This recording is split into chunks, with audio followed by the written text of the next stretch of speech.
got this flower yesterday. So, in case you're wondering, no, pag pumunta ka sa grocery, ganyan, you'd be able to see na ang dami na namang tulips and nakaka-excite, no? Kasi 2 months na lang magsispring na, girl. If you can see din sa labas, nagsiset na yung sun around past 5 p.m. compared nung talagang kasagsagan or nung start ng winter we're in mga 3 p.m. Ayan, dumidilim na. 4 p.m. talagang madilim na. If in case you're wondering, tas bumili ka ng tulips, tapos this is not yet, hindi pa siya bumubukad-kad, no? Pero it will be so beautiful soon.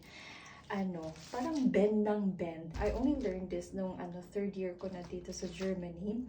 So, ang mga tulips pala, girl, madali daw mag-airvaxen. Ang hilig niya daw sa tubig, tas madali pala siyang mag-grow. So, what you would do is that, i-cut mo siya, no? Pag nakikita mo na nag-grow na talaga siya, para grade pa din siya and hindi siya yung nagbe-bend. Alam na natin. Pero with roses, it's fine. Madali lang yun alagaan.